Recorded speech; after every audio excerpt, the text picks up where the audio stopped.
तो देखिए, एक तरफ अरविंद केजरीवाल हैं जो लगातार विपक्ष को एकजुट कर रहे हैं इस मसले पर, तो वहीं बीजेपी भी करारा हमला केजरीवाल पर बोल रही है।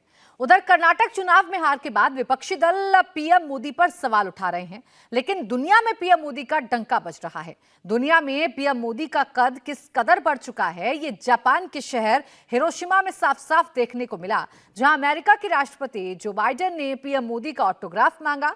मोदी को अगले महीने अमेरिका दौरे पर जाना है, उससे पहले बाइडेन ने के उनसे ऑटोग्राफ मांगने के क्या मायने हैं। इसके अलावा बाइडेन ने पीएम मोदी के सामने अपनी कौन सी समस्या बताई, खास रिपोर्ट देखिए।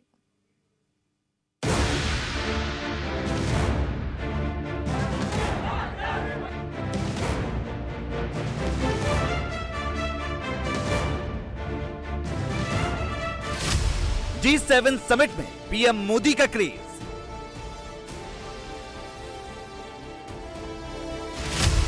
अमेरिकी राष्ट्रपति बाइडेन मांगे मोदी का ऑटोग्राफ। मोदी की पॉपुलैरिटी का बाइडेन ने माना लोहा। अमेरिका में हर कोई मोदी से मिलने को बेताब। देश में मोदी के खिलाफ मोर्चाबंदी, दुनिया में मोदी मैजिक।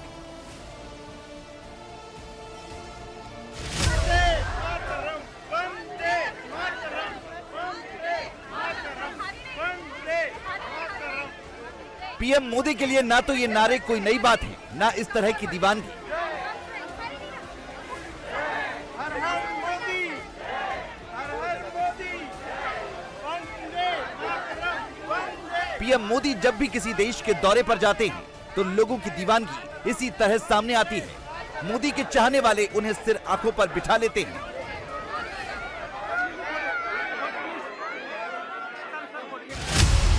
लेकिन अब मोदी के फैंस की लिस्ट में दुनिया के सबसे ताकतवर मुल्क के राष्ट्रपति का नाम शामिल हो गया है। जी हां, अमेरिका के राष्ट्रपति जो बाइडेन भी पीएम मोदी की लोकप्रियता के कायल हो गए। यही वजह है कि जब वो जापान के शहर हिरोशिमा में पीएम मोदी से मिले तो खुद को मोदी का ऑटोग्राफ मांगने से नहीं रोक पाए। ये तस्वीर कल की है, जब G7 की बैठक चल रही थी। इस दौरान बाइडेन खुद चलकर पीएम मोदी के पास आए। बाइडेन ने जब मोदी की तरफ हाथ बढ़ाया तो मोदी ने गर्मजोशी से उन्हें गले लगा लिया। इसके बाद बाइडेन ने जो कुछ कहा वो बिल्कुल चौंकाने वाला था। बाइडेन ने कहा कि मुझे आपका ऑटोग्राफ चाहिए। आपके अमेरिकी दौरे से मुझे परेशानी हो रही है। वॉशिंगटन में आपके सम्मान में मैं डिनर दे रहा हूं। इसमें हर आदमी शामिल होना चाहता है। आलम यह है कि मेरे पास न्योते कम पड़ गए हैं। बाइडेन किस डिनर की बात कर रहे हैं ये हम आपको बताते हैं। पीएम मोदी अगले महीने अमेरिकी दौरे पर जाने वाले हैं। इस दौरान अमेरिकी राष्ट्रपति बाइडेन 22 मई को पीएम मोदी के सम्मान में राजकीय डिनर देंगे। अमेरिका का राष्ट्रपति हर नेता को राजकीय डिनर नहीं देता। यह सम्मान गिने चुने नेताओं को ही मिलता है। इस राजकीय डिनर का महत्व आप इससे समझ सकते हैं कि बाइडेन ने राष्ट्रपति बनने के बाद केवल 2 देश के नेताओं को राजकीय डिनर पर बुलाया है।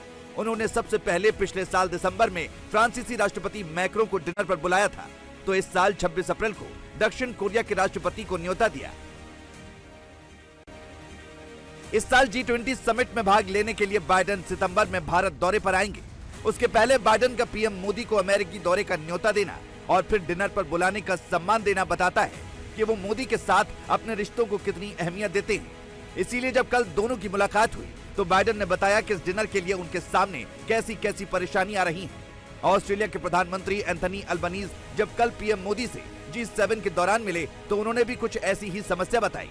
पीएम मोदी कल ऑस्ट्रेलिया दौरे पर पहुंच रहे हैं और 23 मई को सिडनी में कम्युनिटी रिसेप्शन कार्यक्रम है। अल्बनीज ने पीएम मोदी से कहा कि सिडनी में आपके स्वागत के लिए काफी उत्साह है। 20,000 की क्षमता वाला स्टेडियम छोटा पड़ रहा है। सभी लोगों को शामिल करना संभव नहीं हो पा रहा है।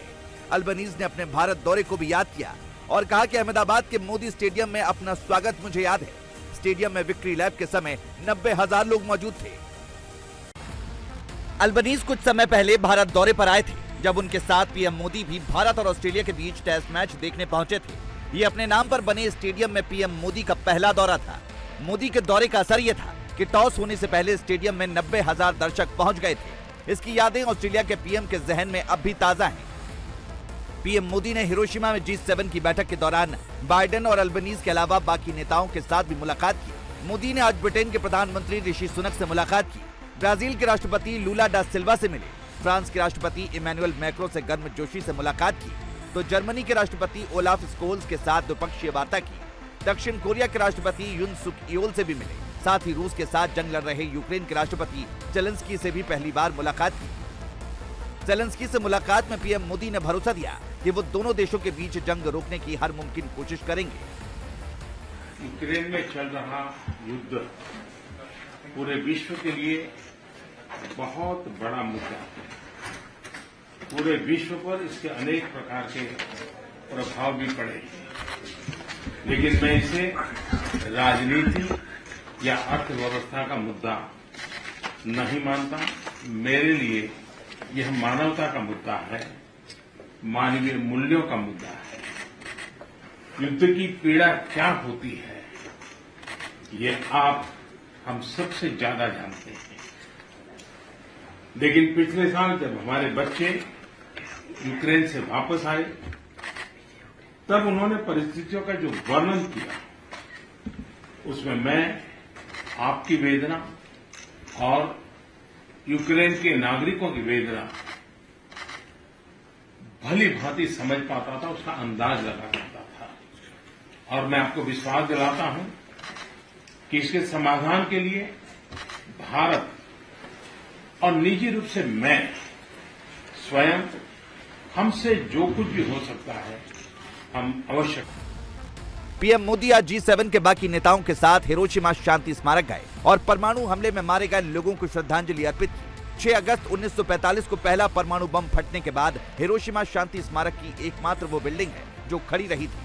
ऐसा नहीं है कि हिरोशिमा में शांति और भाईचारे की बातें हुई। G7 देशों ने चीन को सख्त पैगाम दिया तो आतंकवाद को बढ़ावा देने वाले देशों को घेरा।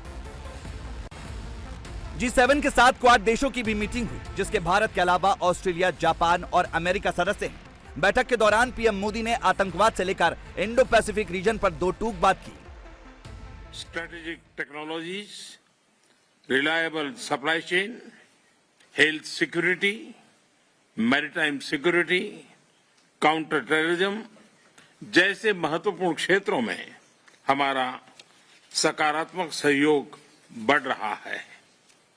कई देश और समूह अपनी इंडो पैसिफिक रणनीति और विजन की घोषणा कर रहे हैं।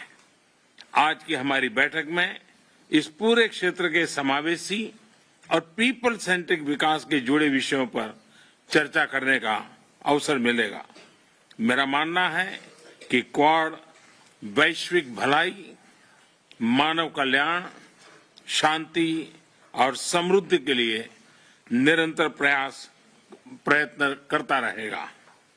प्रधानमंत्री अल्बनीजी को इस समिट की सफल अध्यक्षता के लिए अभिनंदन और बधाई देता हूं। 2024 में क्वाड लीडर समिट का आयोजन भारत में करने में हमें खुशी होगी। धन्यवाद। क्वाड देशों ने बिना नाम लिए चीन पर करारा अटैक किया और कहा कि क्वाड देश हिंद प्रशांत क्षेत्र को मुक्त और ओपन बनाने के लिए प्रतिबद्ध है और वे एक तरफा या अस्थिरता वाले कदम के खिलाफ हैं, जिससे यथास्थिति में बदलाव होता हो। फिलहाल G7 और क्वाड की बैठक में झंडा गाड़ने के बाद पीएम मोदी अपने अगले पड़ाव पपुआ न्यू गिनी रवाना हो गए, जहां उनके स्वागत में परंपरा टूटी है। पीएम मोदी का स्वागत पपुआ न्यू गिनी में सूर्यास्त के बाद हो रहा है। यहाँ सूर्यास्त के बाद किसी का स्वागत नहीं किया जाता। मोदी पापुआ न्यू गिनी में forum of India Pacific island corporation की तीसरी बैठक में हिस्सा लेंगे। इस बैठक में प्रशांत क्षेत्र के 14 द्वीप देश हिस्सा ले रहे हैं। पपुआ न्यू गिनी से पीएम मोदी ऑस्ट्रेलिया रवाना होंगे, जहां पीएम अल्बनीज के साथ उनकी बैठक और स्वागत में होने वाले कार्यक्रम का बेसब्री से इंतजार है।